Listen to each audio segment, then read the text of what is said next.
Hey Thomas, how's it going? Hi, Timothy. Hi, Jason. Good to be here again. How are you? I'm very good. The weather here is beautiful. I hope you guys are good too.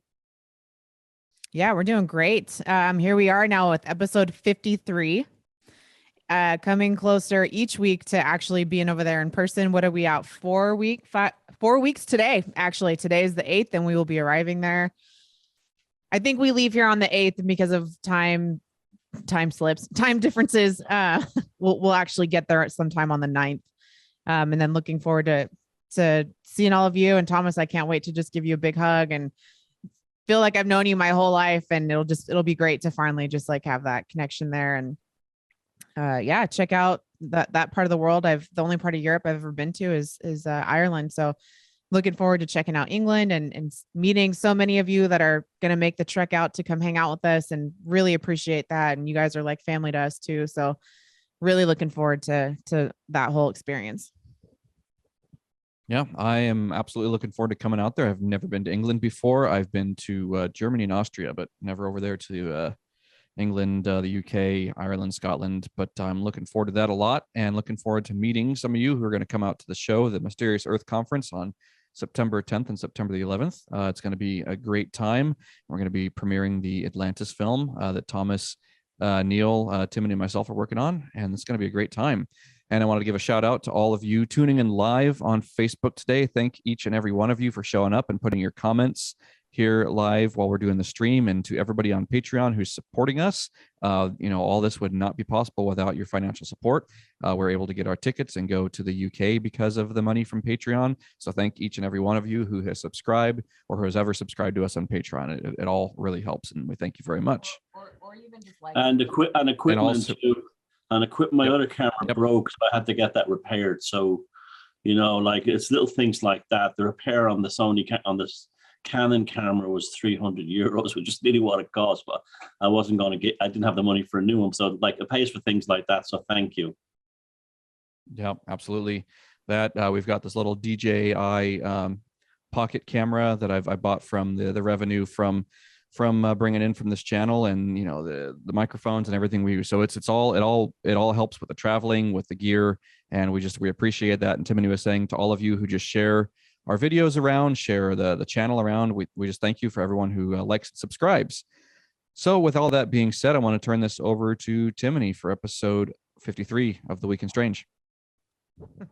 Thomas, that was impeccable timing right there when you just did an upward eye glance. Escher's right above upstairs watching TV, and he made some little noise up there, and it was like you heard him.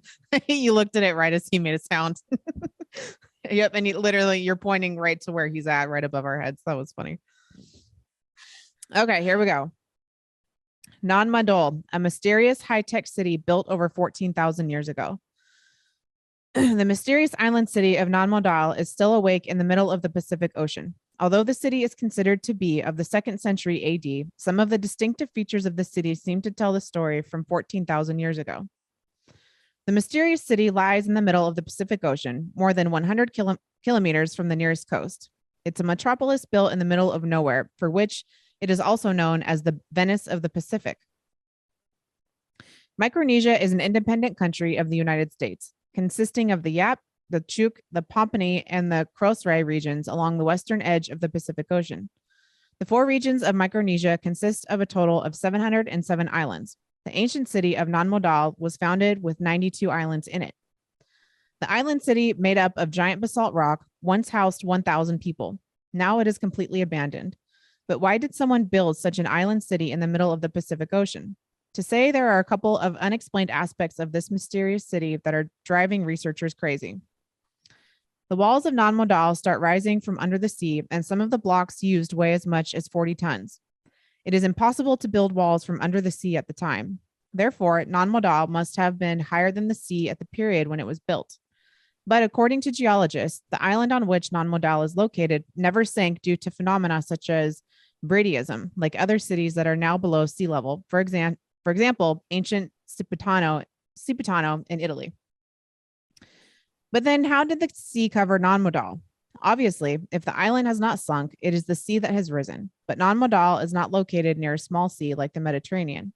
Nan Madol is literally in the middle of the Pacific Ocean. To raise a giant like the Pacific Ocean, even by a few meters, requires an impressive mass of water. And where did all of that water come from? The last time the Pacific Ocean rose appreciably over 100 meters was after the last deglaciation around 14,000 years ago, when the ice covering most of the Earth melted. The melting of ice as large as an entire continent gives the oceans the water mass they need to rise. At that time, therefore, Nan Madol could easily have been partially submerged by the ocean. But to say this would be tantamount to saying that Nan Madol is older than 14,000 years. For mainstream researchers, this is unacceptable, which is why you read on Wikipedia that Nan Madol was built in the 2nd century AD by the Sotalers. But that is only the date of the oldest human remains found on the island, not of its actual construction.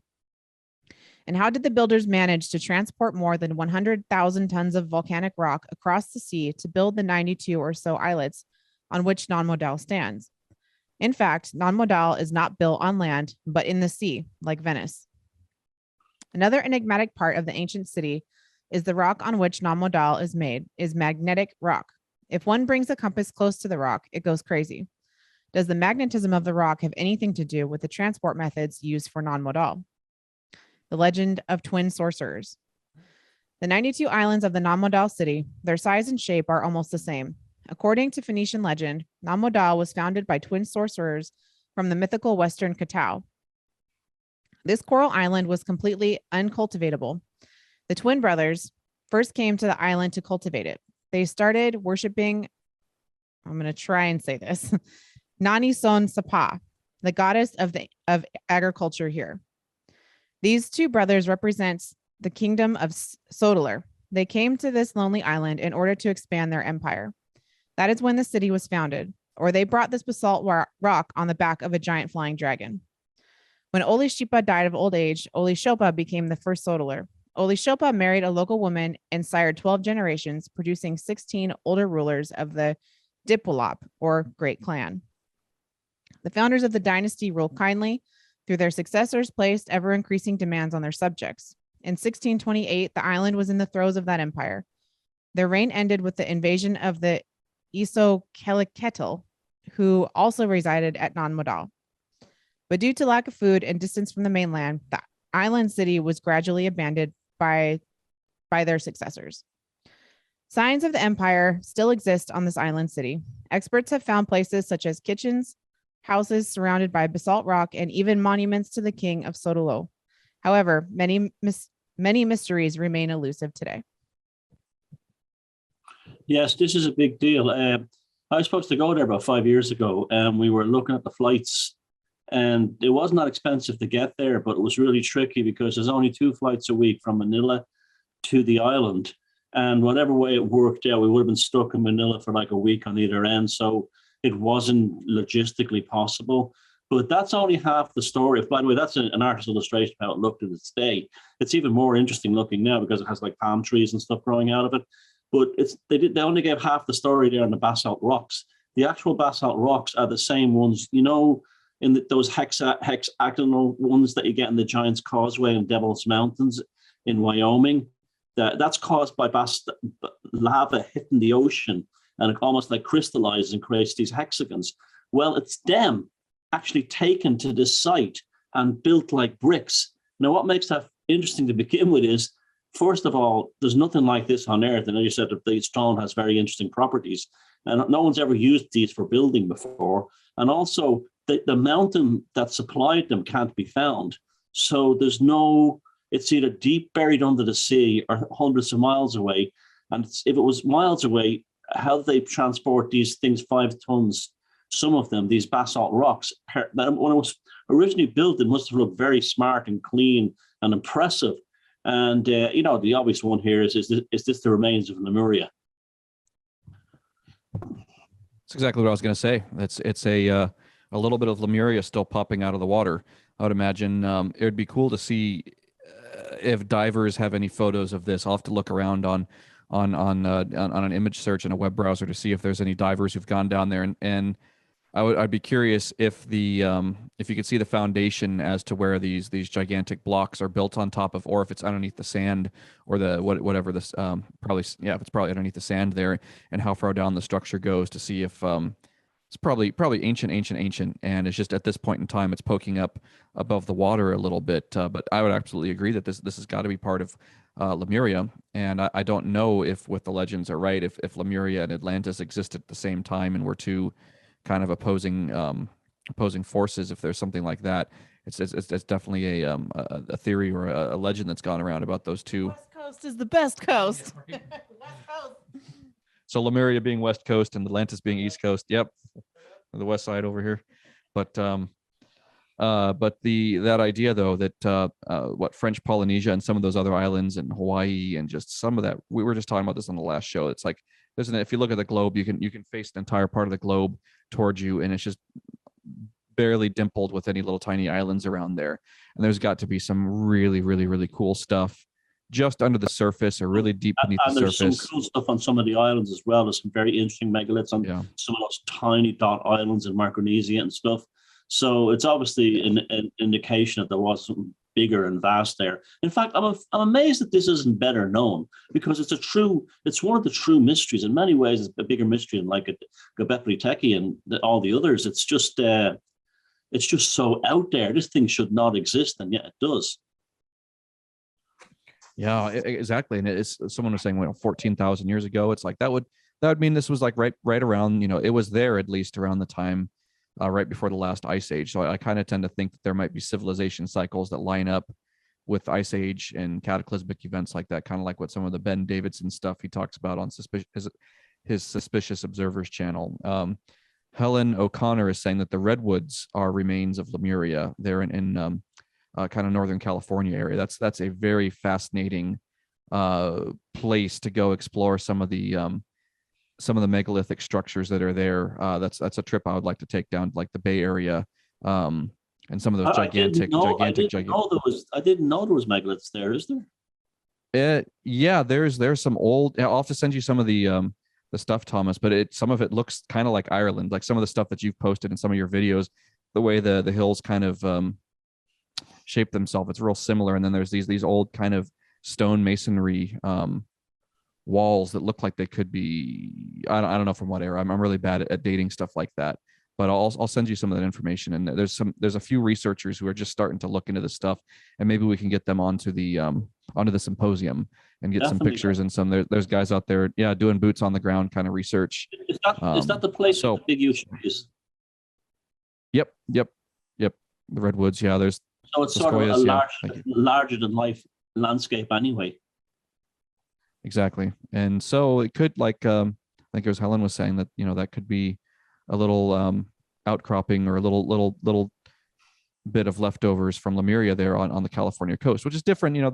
The central to Northern California, everything that's there is very different. Like as soon as you get up kind of above, I want to say like above San Luis Obispo, at least going from like Santa Barbara, San Luis Obispo, things change. So it wouldn't surprise me if at one point, like, San Diego up to LA, up through Ventura County, if that was all kind of underwater at some point, because there's not really any ruins that I'm aware of in that area. I mean, there's talk of ruins out there on Catalina Island, which is off the coast of San Diego, and there's also talk of giant bones being found out there. I think who is it that we had on that was talking about the giants? What was her name? She talked about the ABC Islands. Anyway, we talked to her, and I think she'd mentioned that there were giant bones found out there on Santa Catalina Island. Heather. Yes, thank you, Heather. Yep. So shout out to Heather. That was a really awesome show, and we had her on and talked about the giants. But so that's always interesting to think about, the idea that if there were, I'm going off on a tangent, if there were giants, that they could have been they were the ones who were making these structures that we find, and they were also the ones that were probably us, the people that we're reincarnated as. We just have smaller, more compact bodies now, because maybe the gravity of Earth changed or something changed to where, like, the soul vessel, so to speak, that everybody drives around in needs to look like this rather than look like that. So, the legends of like Fafnir and Fasolt and the ring cycle being, maybe there actually were a few giants hanging around up through, close to present time. and then they've all just died off. I know, Thomas, you've talked about the statue of the lady that has in was it Malta, the weeping lady, is that what she's called? Where it's like it's just giant woman, and probably the sleeping lady, sleeping lady, yeah. I was weeping, sleeping, yeah. Had part of it right, but yeah, things like that. I do wonder if there were the predominant race of humans on the planet at that point before the last ice age. We're just bigger, and then something changed, and the some kind of genetic thing got switched on or activated to just adapt. Because I think as life tends to find a way to just to adapt to whatever extreme circumstances life is, life throws at itself. So if gravity increases, there's going to be smaller humans.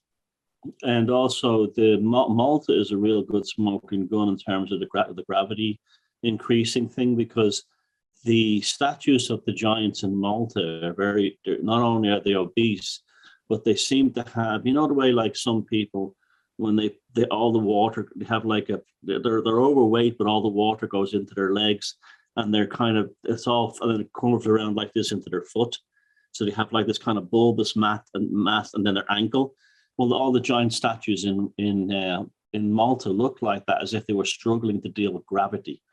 And the sleeping lady may be a woman who just couldn't get up anymore. And it's actually quite a touching thing. It's almost like the humans who were there looked after the giants, and she might have even been the last ever one. And they were almost like they had affection for them.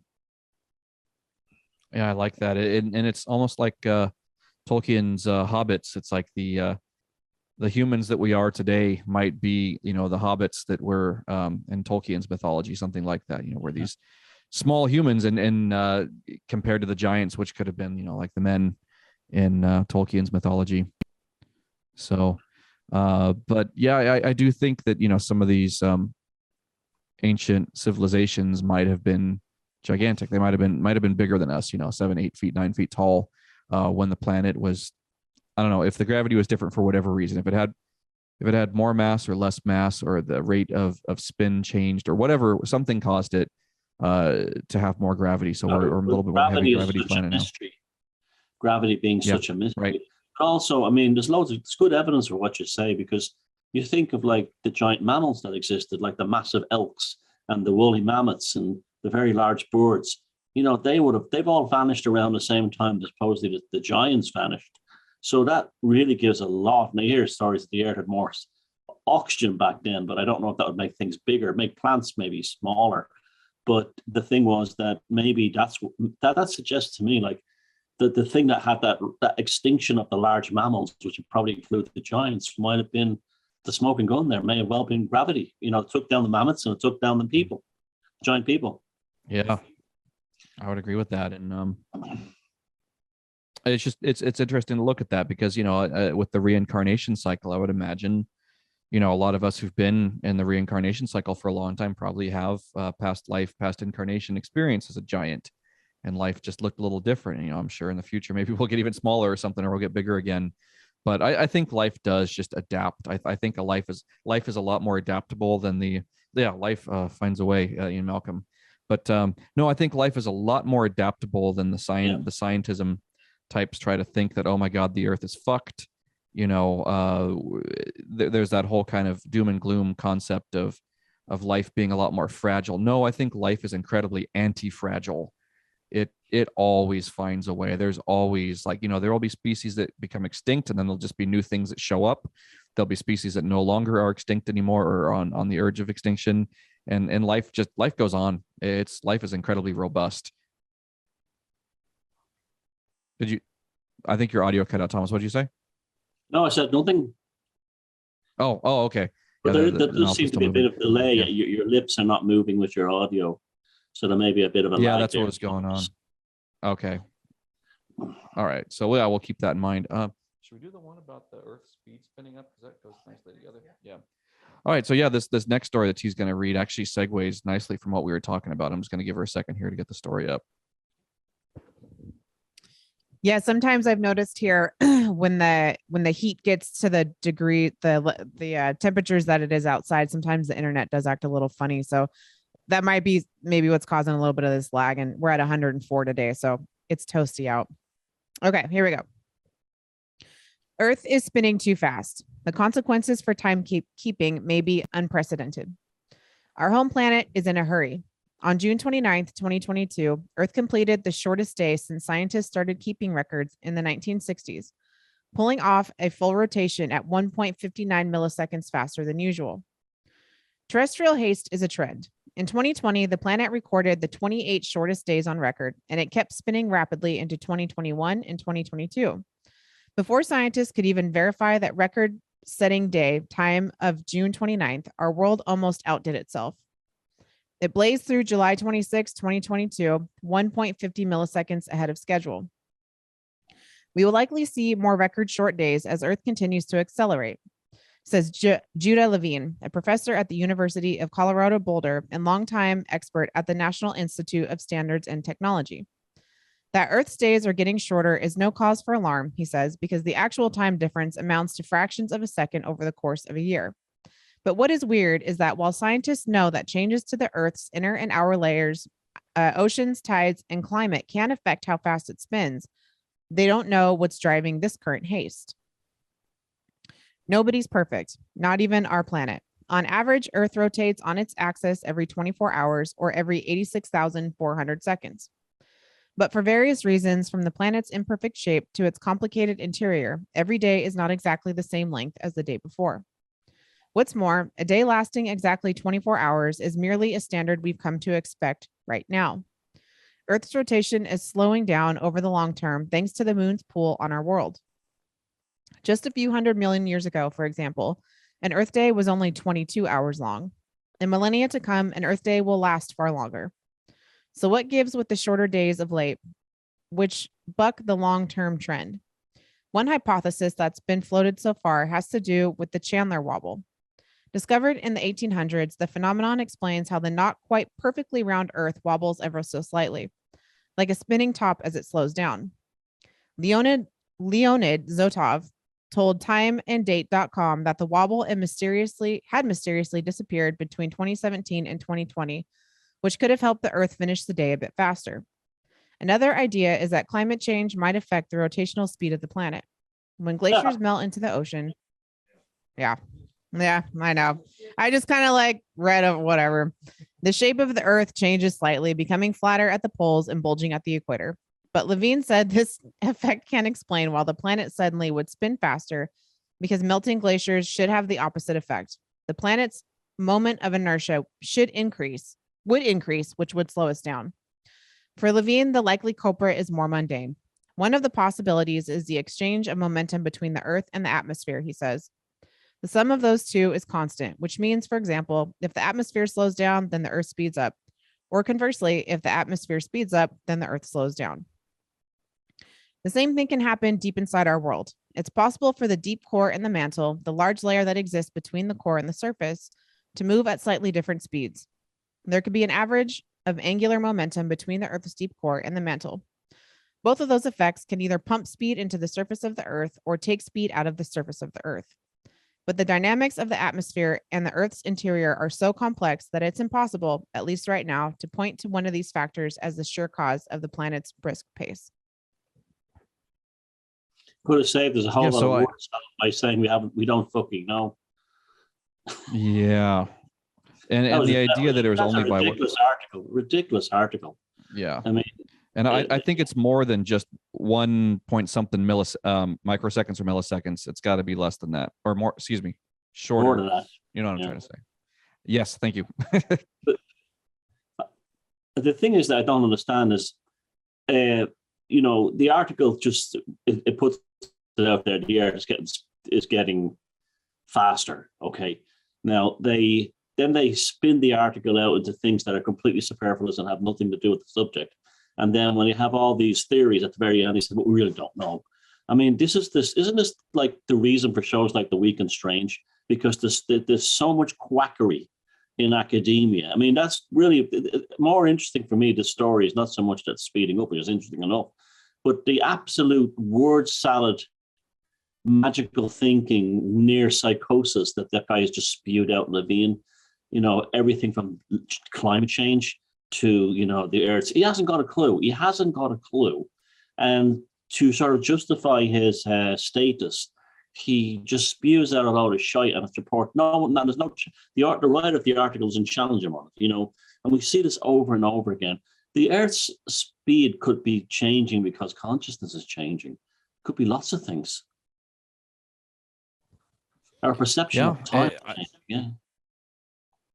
Yeah, I like that. And what I was thinking with this, going to our previous story about gravity possibly shifting because of the speed of Earth's rotation, that if gravity is a centrifugal force, something like that, with the rate of increase of the speed of the spin, that could change gravity one way or another. It could create more gravitational pressure, or it could, or more higher gravity or lesser gravity. I would imagine that might have something to do with it. So if the Earth spins a little faster, a little slower, that might have an effect on Earth's gravity. Possibly. I don't know. I'm not a physicist, and I might be talking out my ass with this one. But that's the correlation that kind of comes together in my mind, in my opinion. There's also the notion that gravity is perception-related experience, that we're actually glued to the Earth because and this is actually some branches of Hinduism believe this. This is how they believe that this is what gurus are able to float and levitate and do the Indian rope trick and stuff like that. But you also a situation where even in Indian mythology, I think the belief is that the Nagas are under the earth because they carry a heavier weight of karma on their souls, because they're the darker beings, and therefore are actually under the earth. Human beings at our nervous system level are on the planet, and then the gods are above it, floating up there in the heavens, whatever, in the in the ether. And that's the belief is that gravity is perception related, that if you can actually, and you do wonder about that, because when they say like time is perception related, when you're having, sometimes time can travel really fast, you can't understand why, or really slow. Wouldn't it be interesting that gravity was the same way? That, like, I often look at little babies and the way they experience gravity, it's almost like it doesn't exist. And where when as you age, gravity becomes more and more of a kind of a real force you come to terms with. Burden. Well, Jason defied gravity a couple weeks ago. I played the best prank on him, and I've never seen somebody get that much air from a complete sit-down stance. It was so epic. Oh, I wish we would have caught that on camera, but it was so spontaneous. There was no way we could have planned it. It was just one of those in the moment things. And this motherfucker jumped so high off the couch. Oh, we laughed so hard.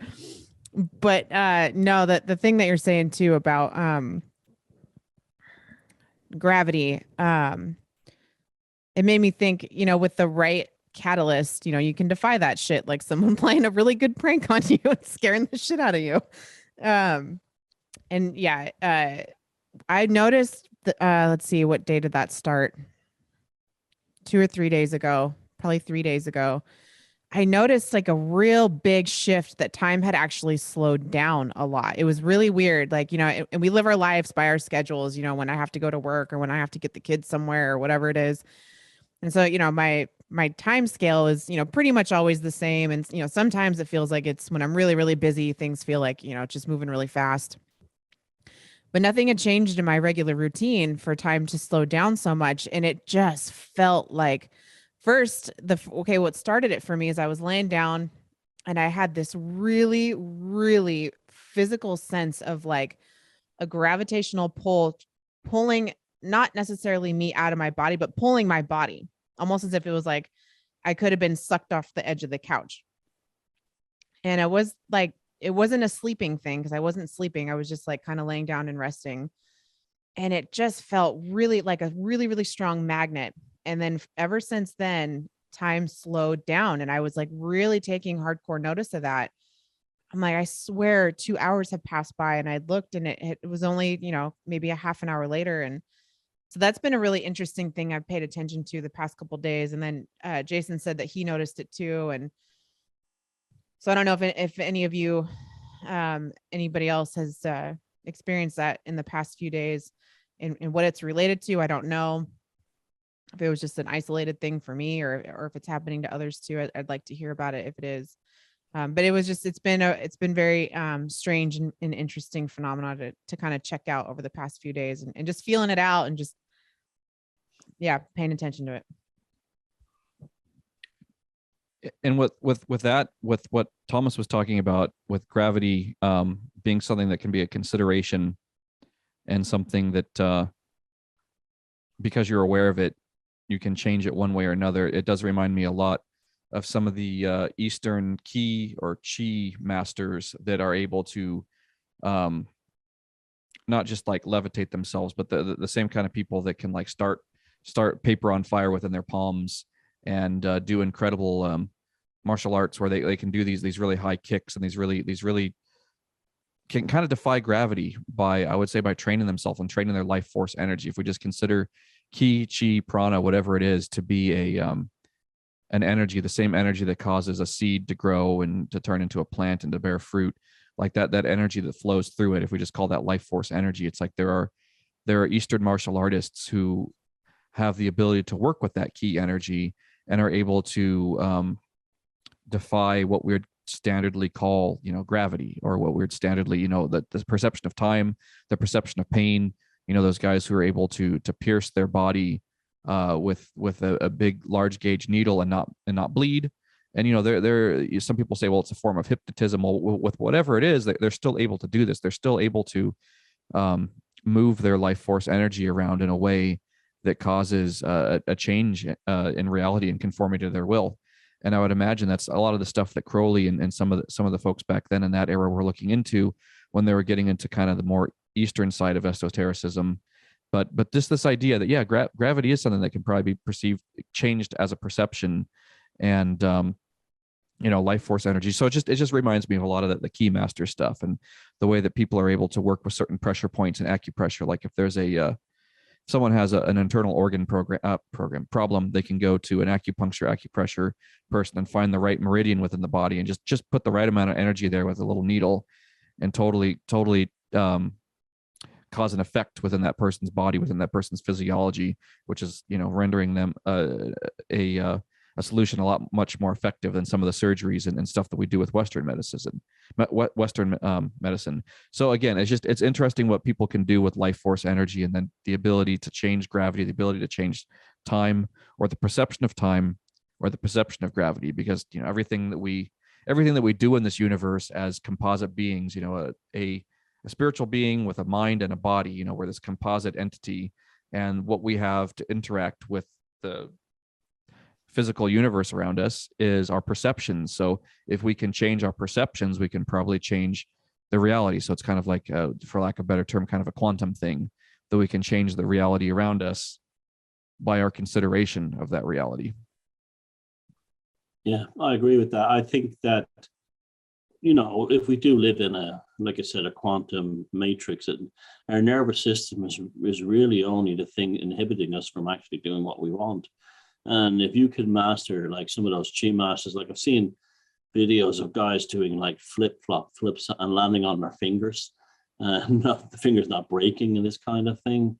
And we had a story on Padre Pio not too long ago, how he levitated the front of bombers that were American bombers that were bombing the village, and he made them move somewhere else. So I mean anything is possible when you think in terms of the limit. Removing the inhibitor of the nervous system. And I often have dreams where I'm floating and flying. We all do. And they seem incredibly real. I had a strange dream last night, though. I dreamed I was playing on stage with Led Zeppelin, and I don't even like their music. But there was like I've had floating and flying dreams. And everyone knows when you're having your floating and flying dreams that they seem incredibly natural. Like you don't, as if this is a normal function of your being. It's just happening in the dream world rather than the real world. So yeah, the nervous system, we don't even fully know the beginnings of what it's capable of. And I'd go along with that. I'd say that's it's what this topic is all about, is perception related, and it's there to be hacked or altered, and that's what the gurus and the swamis have been doing for thousands of years. It's like, did you? Okay. It's like a lot of times the standard mindset that people adopt is perception a passive thing where reality makes an imprint onto them, where it's like in the end, well, you can also do that same thing and you can take perception and alter it and make an effect in the outside world around you. So rather than being an effect to the physical energetic universe around you, you can do the same thing, and within yourself, within your mind, within your cognition, change a consideration about something with the right training, like you're talking about, Thomas. These people who are masters of key. They're not just people who've read one book and did one weekend seminar and they call themselves a key master. It's like, no, these are people that have dedicated probably many incarnations, or at least this one, to that practice. So the ability to change, use perception as a tool to imprint on reality. So an active perception rather than a passive perception. Yeah, you pretty much said what I was going to say, just a slightly different way. I was going to say, time and space is a construct. And, if you've ever learned a craft or learned something, it's always kind of that same thing of you have to learn the rules and then you can break them. So we have that ability to do that. But yeah, like what you guys are both saying, whether it's the gurus or the swamis or the adepts, they've dedicated their entire life or many lives to learning how to do that. But they're demonstrating to us that it can be done. And, we wake up with a certain set of rules that have been told to us from the day that we're born. And so, what's in your mind is the only limitation. But there's a way to go about doing that. You learn the rules and then you learn how to break them. And then they don't really apply to you so much anymore.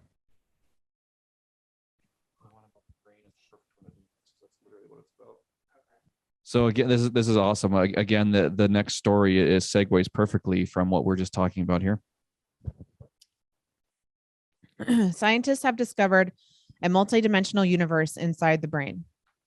The Blue Brain Project has recently come up with a model which describes the brain as a structure built by multidimensional spaces and constructions. The new study helps us to understand our brains better and might even give us clues to answering questions like where in our brain memories are made. The brain, particularly the human brain, is an extremely complex organ, and science is still far from understanding all the intricacies of its complexity. However, a team of scientists working on the Blue Brain Project is now working towards better understanding the brain by using computer models. The most recent models showed the brain to be a structure of multidimensional spaces and constructions. We found a world that we had never imagined. Neuroscientist Henry Markham, the director of Blue Brain Project, as well as a professor at the EPFL in Lausanne, Switzerland, has said. These structures exist in numerous numbers, up to the 7th dimension in the tiniest fleck of our brain. In some areas of the neural network, there were structures present as high as the 11th dimension. These structures, or constructions, are made when a group of neurons comes together to form a clique. Each neuron connects to each neuron in the clique to create a new structure. As many neurons exist in the brain as do the number of structures. In each clique, the more neurons, the more complex the structure, and the more the dimensions it consists of. These dimensions are three-dimensional only if looked at in space. It's just the complexity of the structure and the mathematics in calculating these dimensions, which are used to name them higher than 3-dimension. As Professor Cees van Leeuwen points out, multi-dimensions are also used to describe highly functional constructions or systems outside of physics. Working at KU Leuven, Belgium, Professor Leeuwen is a reviewer of the study and says that a good example of such a structure is the state of systems in state space. This space is described as a union of the various levels of freedom in the system, and the state is the value of freedom afforded to these spaces. With an organ like the brain that is so complex in its connections, the researchers aim to compare it to objects that they are comfortable with so that its working can be better understood. They are underlining that without the comparison, you would only see a collection of trees or neurons working randomly. Levi said that they mapped the construction within the neural network of the brain with a known universe, thus allowing them to look at it from points of view of multidimensional objects, leading them to better understand the brain's constructions and functioning better. A method called algebraic topology was applied to the model in a virtual brain structure, which was created on a computer, and experiments were conducted on live brain tissues to see the effects. When a stimulus was introduced to the virtual brain, the neurons formed subsequently higher dimensions of cliques, with spaces or cavities in between them. Levi noted that this activity of forming high-dimensional holes in the brain tissue when the brain was working on processing data meant that the neurons were reacting to the stimulus in a highly defined manner. The brain seems to construct and demolish structures of multidimensional units in response to the stimuli, going progressively from simple structures of 1D, imagine rods, to 2D to 3D to more and more complex structures of higher dimensions of up to 7. The progression is comparable to sandcastles of various levels and outcroppings, only for it to fall apart at the next wave. The next part of this research will focus on the practical role of those constructions occurring within the brain. When attempting to understand how the mind creates and stores memories, the spaces within these clicks may also offer a clue. Yeah, it's incredible. It's almost like they're describing a rainforest of consciousness inside the brain. It's. I love stories like this. Yeah, I love it too, and I love it, and I also get annoyed at the same time too that these are. It's a good direction things are going in. Don't get me wrong. I'm not saying that it's not a good direction to go in, but what I am going to say is that it bugs me that they're still looking for a physiological explanation of what the mind and memories are, saying that somehow they can.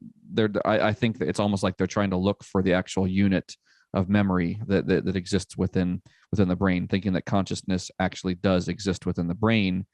And then thinking that consciousness is the being itself, where it's like consciousness is a state of being, awareness, but you aren't awareness. We are aware of being aware. So, we aren't the consciousness itself. Consciousness is our everyday, you talk about the internal monologue.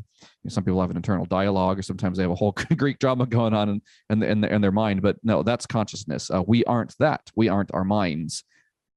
We have the ability to think, but we're the observer sitting back watching those memories. So it's kind of like they're looking in the wrong direction. It's really cool that they're mapping this stuff out, but they're still trying to think that memory is stored within the physiology, and that mind is a construct of physiology. Was it Biological machine?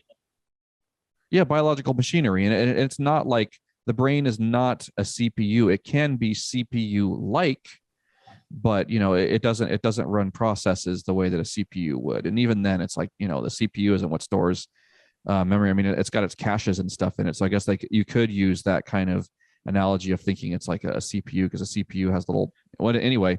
But they're trying to make an analogy there between something that it's just it's not a physical thing, and it's not necessarily. I mean, they are going in the direction of saying that it's a higher dimensionality, and there might be communication lines between these higher dimensions that have memory stored in them. But it's just that thing again where they're still trying to say that matter begets consciousness, where it's like, no, consciousness begets matter.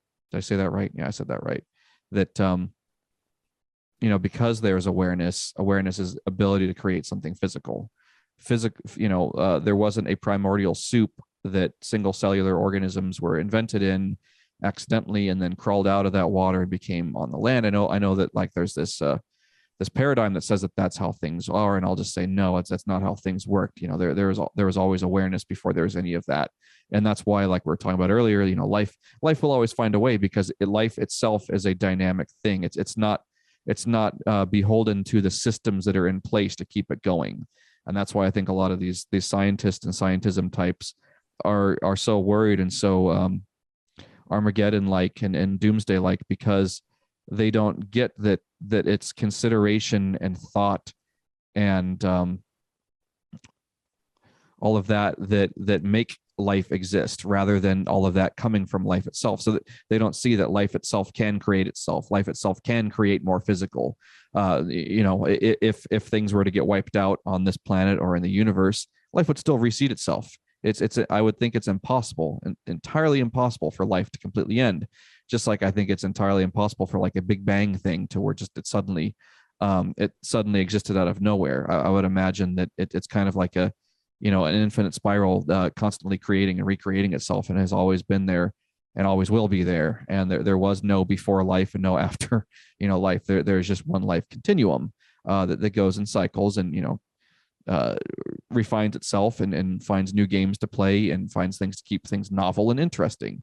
And that's the kind of game we're playing here in this universe. So anyway, going back to the quantum thing with the brain and the mind, it does bug me a little bit that they get down this path of thinking that it's the physical that begets the mind, where it's like, I think there need to be more people out there doing research into how beingness, not consciousness, but you as a being, and some people use the term soul, some people use the term spirit, there's other terms out there, but you, the life force unit that's inhabiting a body or inhabiting a mind and a body, occupying a point in space where you're able to kind of drive your body around, you, that being, the one who's actually looking through your mind, looking through your perceptions, that's you. So if there were scientists out there that were looking at things from that aspect, that, okay, let's look at the being, looking at the mind, looking at the body, and then see what we can do with these tests with the brain and these tests with the nervous system, as you were talking about, Thomas. Like how do we, what happens when you attenuate the nervous system? Why is it that when the nervous system is reduced, like if you take like a low pass filter and just scoop off all the upper harmonics of the nervous system, what happens when you attenuate it down to just the basic parts of the nervous system, the autonomic parts of the nervous system where it's just, your heartbeat and circadian, all that stuff.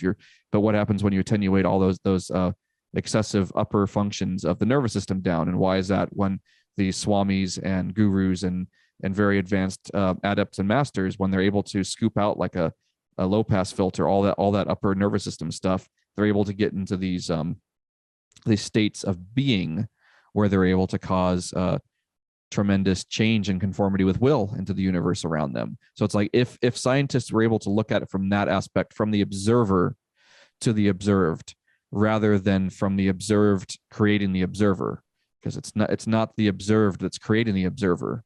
I'll just say that it's the other way. Yeah. And what about the folks who are perfectly healthy and live perfectly normal lives, go for a CAT scan one day and they discover there's no brain inside their skull? They don't even have neurology, and yet they've had a perfectly normal functioning life. That to me is an amazing one. That to me shows there's obviously some redundancy being taken up by the nervous system. But it just goes to show you, here they are looking at neurology for the absolute answers, and there are people who are functioning in this world who don't have neurology.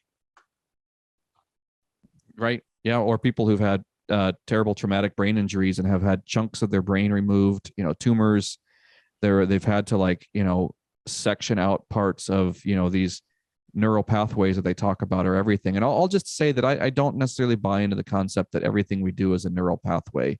I would imagine neural pathways are imprinted because of things we do. But again, that's still saying that the neural pathway is what actually causes that thing to manifest, like imprinting onto the brain, like imprinting onto an old style 7200 RPM or 5600 RPM hard drive. We're not actually imprinting something. Mechanism that the consciousness uses. It says it creates the neurology as a kind of a handy mechanism where things are easily accessible quickly, but doesn't absolutely depend upon it. Yeah. Closer to like what I was saying, it's with digital technology, it's closer to a cache, I would imagine. It's not or memory versus storage. It's closer to if our body has RAM, it's closer to that than having ROM. I don't think we have physical ROM in our body. We don't have hard drives that Some of us have floppy disks. What's that? Timothy said some of us have floppy disks. Well played, Timothy. So yeah, we don't have we don't have hard drives, we don't have floppy disks. But yeah, my first computer used a cassette player as the nice. It was my first computer, an Amiga that had a cassette player as the storage device. It stored the data on cassettes. So that even analog data. Yeah. Yeah. And then when I used to switch it, I know I've got one Amiga. Nice. Oh, I'd love to see an old computer like that stores data analog in that way. But yeah, we as physical beings don't digital. know. Did my digital audio peak? Yeah. It's stored digital, but it's just yeah. Right. Digital tape. But yeah, we as composite beings don't store our memories. regular C90s, but it's stored as digital zeros and ones, but it used just regular tape. Okay. Yeah, it's pretty cool. Before my time in this incarnation, at least. But yeah, they're still trying to think that like we have, hard drives essentially, where there is some kind of, storage within the neurology or the physiology that stores our memories. And they're never going to find that, because that's not where any of that's impressed. It's not impressed into the cells. It's not impressed into neurology. That's a consideration of the mind, and the mind is not something that's physically in there.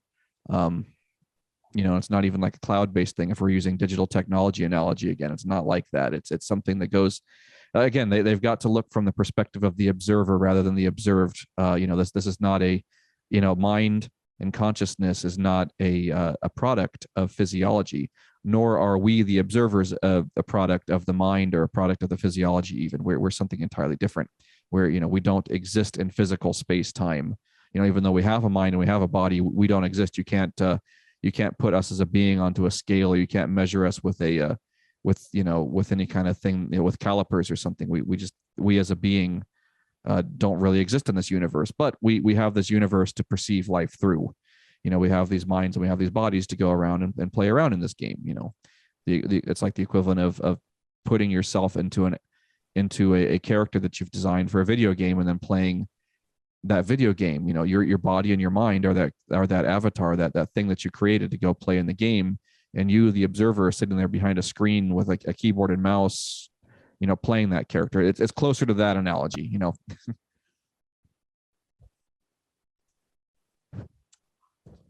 Yeah, that was good. Cool. All right, it is time. Are you ready for this, Thomas? Psychic weather. Reside. Dun dun dun. Oh yeah. Is it bad?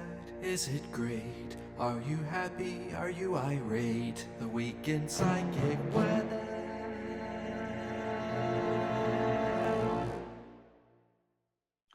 Well, this week's psychic weather is a very interesting one. I'm wondering if this was created or if it really is the psychic weather. The other day, I made a video about auguries and how to recognize and use them. And in the last, right up until today, this evening, in fact, I've been getting emails and messages from people who are seeing strange animals in places they shouldn't be, all kinds of strange aerial phenomena, lots of UFO sightings, lots of people having experiences with finding feathers where they shouldn't find them, and all kinds of other signs and symbols from nature. But the most common one is like people seeing animals that they shouldn't be in certain areas, like someone saw a puma in England, and a few things like that. And also animals that were out of season. Someone saw a fox in Canada that was already white. The foxes, the way they changed their coat and things like that. So definitely there's some kind of thing going on in nature right now regarding signs and symbols. I don't know what it is. I haven't got a clue. But people are noticing auguries, and are definitely, they've maybe, I don't know whether I prompted them to see this or whether it jumped out. But if you've been noticing any strange things, in fact, leave messages on this feed on this, because I want to see if there's any kind of correlation that people are finding the same things or having the same experiences. But it's definitely nature based, including the strange lights in the sky. I'm just calling them UFOs. We'll call them strange lights in the sky. But there's definitely a lot of science and visions. And a lot of it is related to animals, and animals in the wrong place, or strange flights of birds.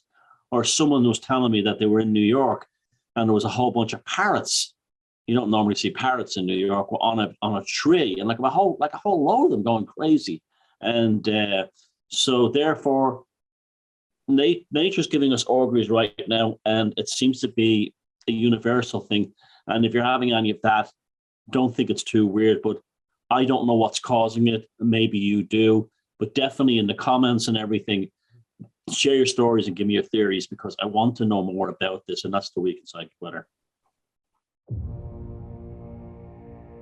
Is it bad?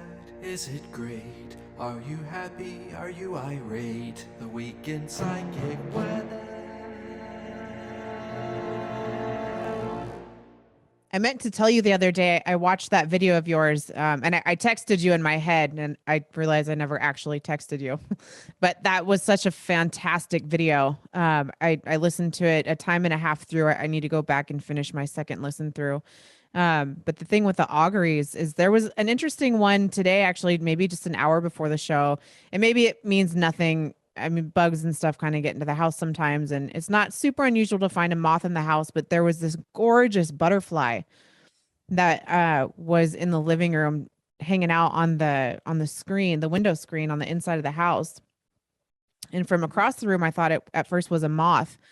Like I said, that's not super uncommon. They get in sometimes, but it was a butterfly, and I've never seen a butterfly in my house before. The only other time I ever saw a butterfly in the house or in a house was when I went to Ireland, and I had some really, really interesting experiences. And then I had a really good, I hung out with our friend David Halpin. And we went and he took us around and we saw some amazing things. And we had some talks about, ancestors and, all that kind of stuff and just how I felt being there. And then went back to the place that I was staying in, which was an updated, obviously 17th century stone cottage that we were staying in. And it was just gorgeous. And got back to that place. And there was one of the most, I have pictures and videos of it. I'll have to post when I'm not banned anymore. The most interesting colors on a butterfly I'd ever seen. And it was that we were there very, very late September through the beginning 2 weeks of October. So I don't know if that's like a normal time for butterflies to be doing their thing over there. But normally around here, they're kind of like they've, gone away for the year or whatever, by the time that part of the year comes around. And so those are my only like real two interesting butterfly experiences of them being inside the house. And then I think we've talked about before, the only other like real big augury that I've seen this year that had to do with an animal was back in January. The street that we live on is really busy, and it's adjacent to one of the busiest streets in the whole city. And we just live right off of that street. And so it is normal to see coyotes and stuff like up in the developed neighborhoods that are up closer to the hills, because they start building on their habitat land. And so, they kind of end up in those neighborhoods sometimes. But this neighborhood's been here since they built it in the 40s. So it's been here for a long, long, long, long time. And it was around midnight, and this gigantic coyote was just hauling ass down the road. Almost looked like a phantom with the way that he, like when they run and their gait gets really long, and he almost looked like he wasn't even touching the ground. And his fur was like, coyotes can be kind of like mangy. Well, not mangy, but they're not particularly beautiful animals. I think they are, but as far as their coats and stuff go, they're not like wolves where they have these like beautiful shiny coats. And like, it was mind blowing, and there was no fucking reason for it to be there. And then we found out later whatever, it was sort of like a messenger. Yeah.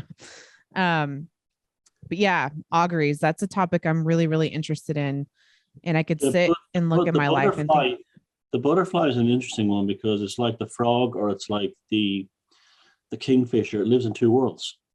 It lives in, it lives in as a caterpillar, and it lives as a butterfly. So it represents transformation. It represents transformation of consciousness, transformation of life, growing as a person, becoming who you're meant to be. This kind of thing. So it's a very powerful symbol for a person to get.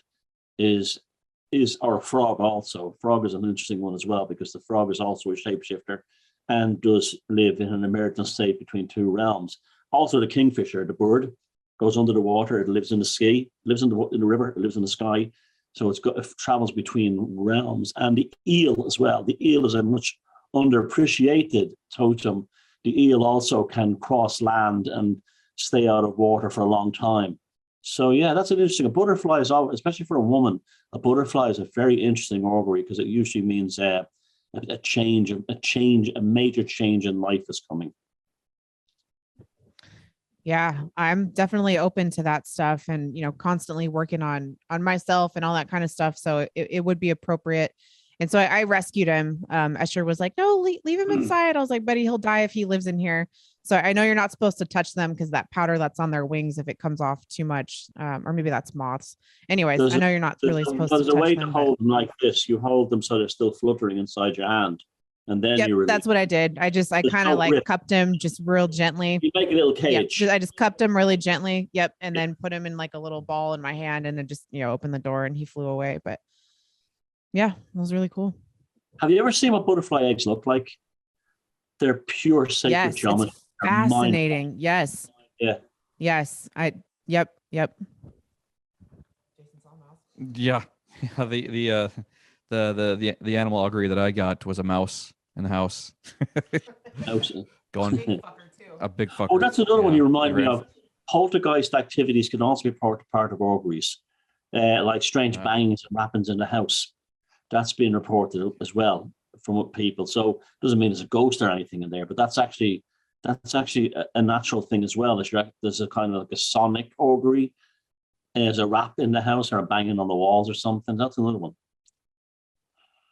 Yeah, this one was just, it's because it's summertime and the mouse happened to get in and it's, it's hot out there and everything is big fucker. I didn't like that. So I got to get some mouse traps later today because he just went from under the fridge to under the oven. And I'm like, no, that's, I don't like that. Yeah. Wish we still had a cat, but yeah. So that wasn't an augury. It was just silly seeing a mouse. I haven't had a mouse in the house ever before, but yeah, I wouldn't consider that to be an augury at all. But it did happen to see that like right before Timothy and Esther saw the butterfly within about an hour of that. So yeah, let us know in the comments if any of you are seeing auguries, animals and things like that. We'd definitely love to hear about that stuff. Okay, moving on. Mysterious metal sphere lands in Mexico. A strange mystery is currently unfolding in Mexico after a well-known meteorologist claimed that an odd metal sphere had fallen from the sky and was subsequently spirited away by authorities. The very weird case reportedly began on Sunday night when prominent weather personality Isidro Cano Luna took to social media with a photo of a puzzling orb sitting atop some vegetation. The meteorologist informed his followers that the curious object, which can be seen below, had plummeted from the sky and landed atop a tree in the city of Veracruz. The weatherman went on to say that witnesses to the sphere's descent indicated that it made a sound but did not display any fiery characteristics. Observing that the orb appears to be a very hard plastic or an alloy of various metals, Luna noted that the sphere sports an antenna and mused that it may have been a piece of a Chinese rocket. Cautioning the public that they should not touch the object since it could be radioactive, the meteorologist called upon the Mexican government to dispatch a specialized team to retrieve the ball so that it could be studied. Luna was particularly perplexed by what he described as a code on the outside of the ball and theorized that these spheres have a timing mechanism that, when triggered, will cause the orb to open and show the valuable information contained inside. As one might imagine, the meteorologist's bizarre tale captured the imagination of his online followers, and the story quickly went viral in Mexico, specifically among UFO enthusiasts. Luna provided what may be a final update on the case that following day when he revealed that the object had indeed been taken away by specialists from the Mexican government and that the mysterious orb was en route to a destination beyond our borders.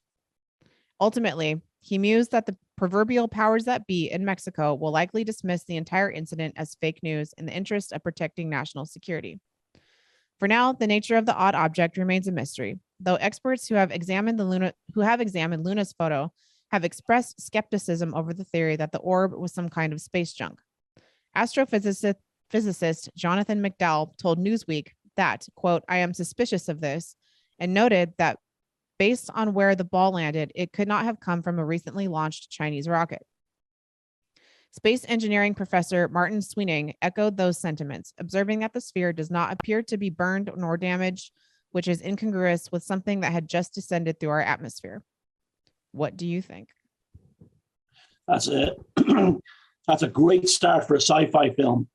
Mexico has an amazing UFO culture that they have like mainstream shows. It's like they're UFO hunters. They're like mainstream celebrities and things like that.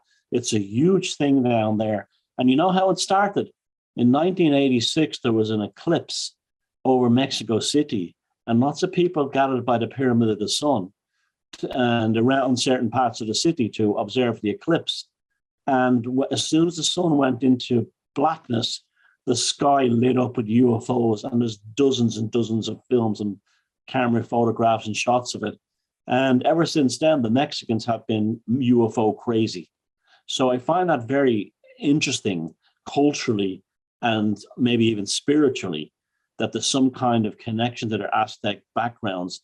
But this thing is an interesting story because at first I thought it's a satellite or something like that. But then you think about Mexico as kind of a spooky place when it comes to the UFO stuff anyway. So I'm kind of open to anything. Right, especially with the amount of talk and stories recently about stuff coming down from space. Like there was that story from last week or the week before about the possibility of getting hit by space junk has increased now.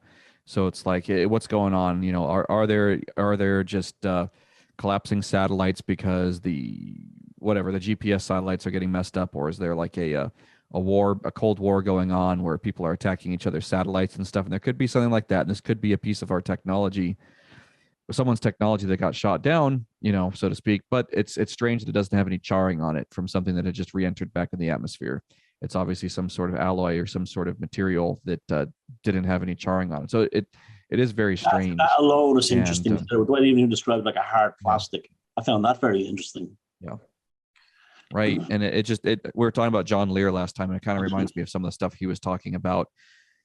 Not John Lear. Oh God, not John Lear, the other John. Anyway, we're talking about him on last show. But yeah, God, that's the guy, Bob Lazar. Wow. Yeah, Bob Lazar, not John Lear. When we're talking about Bob Lazar last time and him working at stuff at S4, just kind of reminded me of that a little bit. Like not necessarily alien, but I think that there could be others that have always lived and existed here on Earth.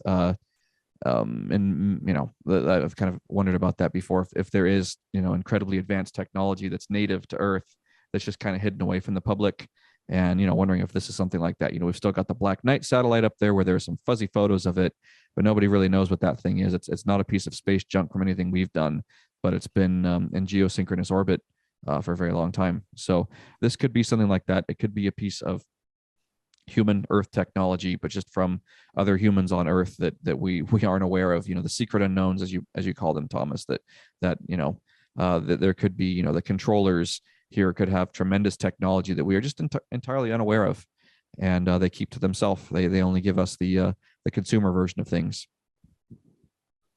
Yeah, I agree with all that. There's not enough information in that story to go on, but I'm really fascinated by the whole Mexican UFO culture. I really feel that goes to a very deep folk thing, and it goes much deeper than just the general interest in UFOs, maybe right back to the Aztecs and the Toltec sort of like ancestral codes in those folks. Well, and that reminded me too, when you were talking about around the Pyramid of the Sun, there was they made a film about it later on about the Battle of Los Angeles, which was in sometime around World War II. 1942. Where I think, 1942. Where that thing happened off the coast of LA, and who knows what actually happened with that. That's another one of those big mysteries. But it reminds me, you know, Southern California, like I was talking about earlier, is very different than Northern and Central California. And Southern California looks a lot more like Mexico, or at least coastal Mexico along through there. So I just wonder if that same kind of folkloric collective unconsciousness exists up through Southern California. You know, there's a tremendously rich Hispanic culture there through Southern California as well. So it's like that collective unconsciousness is shared amongst the people of Southern California down through Mexico. It's a very similar culture crossing over the border.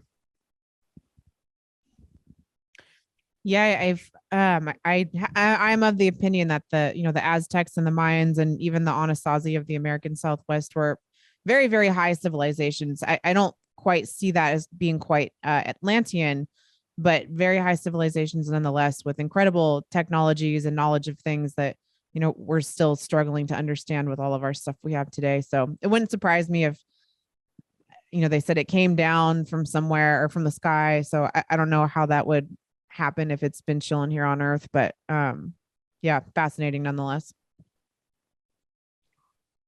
All right. People shock themselves to avoid thinking. New research suggests otherwise. Is being alone with your thoughts so unpleasant that most people would rather self-administer a painful electric shock? While a previous study suggested that was the case, new research published in Scientific Reports indicates that there might be another explanation for the observed behavior.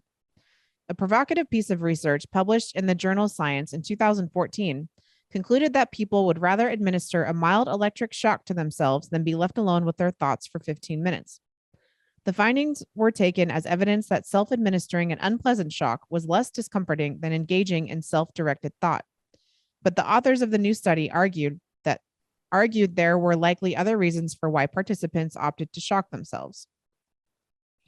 The original paper by Wilson and colleagues created much media attention, and after having previously worked on suppressive effects of painful shocks on behavioral performance, I was skeptical of the author's explanation of the data.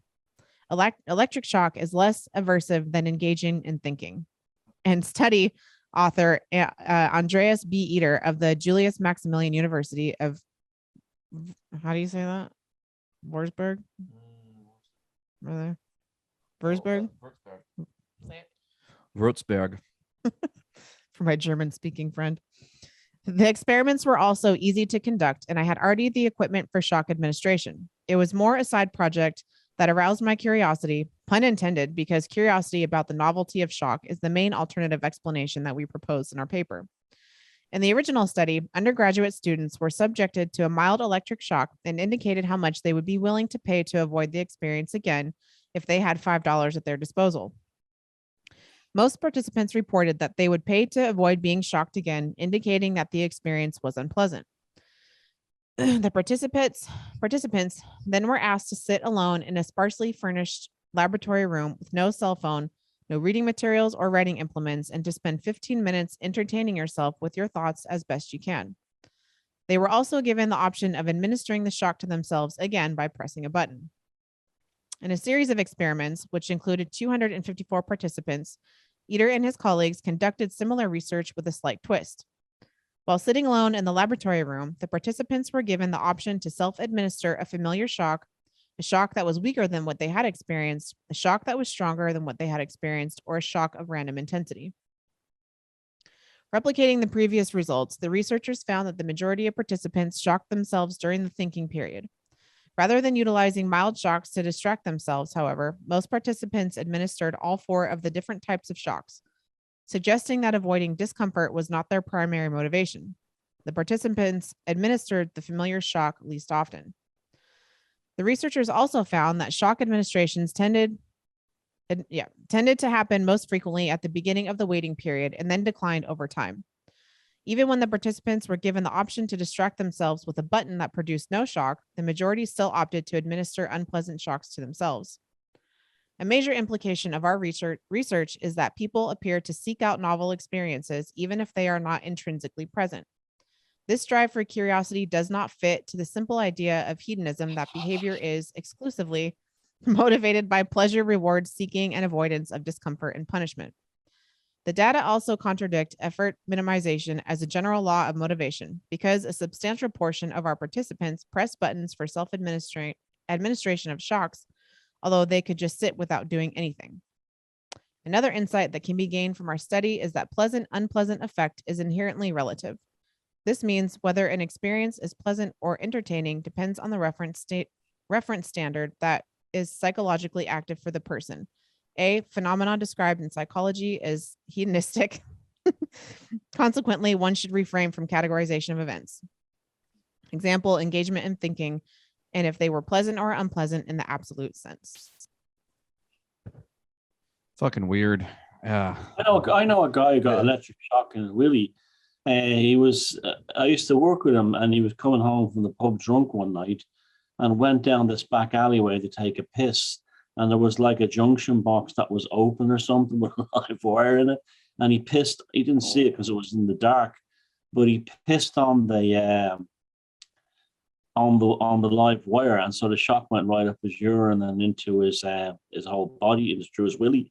And he said that was he had loads of electric shocks in the past, but he said it was the weirdest sensation when it came from that angle. And he said after it was over, he felt like he said he didn't feel drunk. It was almost like it sobered him up again. And I mean, this guy wasn't a bullshitter. He was like the kind of person. He said it was the truth. But he said that the shock was like a shock deep inside himself that was so strong that when he recovered a few seconds later, he realized he wasn't drunk anymore. That's a weird one, isn't it? Yeah, and it kind of reminds me of the way that the some of the Western doctors try to do this thing where they use electroshock therapy to reset people's cognition, and I'm very against that idea. But people talk about that, and they've brought it back here in recent years. I thought that it had been banned for a long time, and then I guess in recent years they've brought back electroshock therapy. But I think that's a terrible path to go down. Again, I've talked a lot before about the idea of kind of Pavlovian conditioning and hypnosis and hypnotherapy, and doing something like this where you train somebody to shock themselves rather than to confront something. So that's a real way to control people. If people don't have their own internal monologue or their own internal thoughts to process something, somebody's incredibly controllable. And this seems very kind of CCP-ish, kind of communistic kind of thing of people going around with their shock collars on to if they have thoughts to not think. It's really, really dark stuff here. I think this idea, I don't like the direction this kind of research is going in, because it's like they're testing this. Yeah. They're testing out something. Called the Milgram experiment vibe about it. Right, doesn't it? Yeah, it does. Except they're doing it to themselves rather than, because the Milgram experiment, they did it to other people, right? Yeah, Am I thinking of the same thing? It's just there's something. It's almost like stabbing people or something. I don't know. There's something nasty about it. Yeah, but that state of dissociation or whatever it causes with one can condition themselves to not have thoughts if they have something there. So it's like that's just real weird. It takes away someone's self-determinism really quickly when they're conditioned to not think, just like the way that people will use shock collars on dogs for barking and everything. So they have that kind of Pavlovian conditioning instilled within the dog. So the dog, knows not to bark because they've got the shock. So if people learn to not think because they get a shock, their native state is just going to avoid their own thoughts. It's really weird that they're even talking about making somebody sit in the room and do nothing except for have their own mind. It's as if that's such a foreign concept to people. Torturous thing, right? Such a torturous thing to just sit there with your own thoughts. It's like, wow, there's some real dark mentalities that they're trying to put out there to people, that you shouldn't think, you shouldn't have your mind, and you shouldn't have your thoughts. So I just don't like the direction that the article is going in. It's real creepy, and it's kind of this whole direction that the futurists and transhumanists and posthumanists are going in, and also the targeting. Yeah, I know, shorting the human out. It's like let's find a way to short circuit them so they won't have an internal monologue anymore. They'll all be NPCs. Right. Yeah. That switching off the things that make us deeply human, all of that stuff. If that were switched off, to be switched off, it's just, programming people to, to be an automaton, to be a non-playing character, like in, where they're just running off of a script.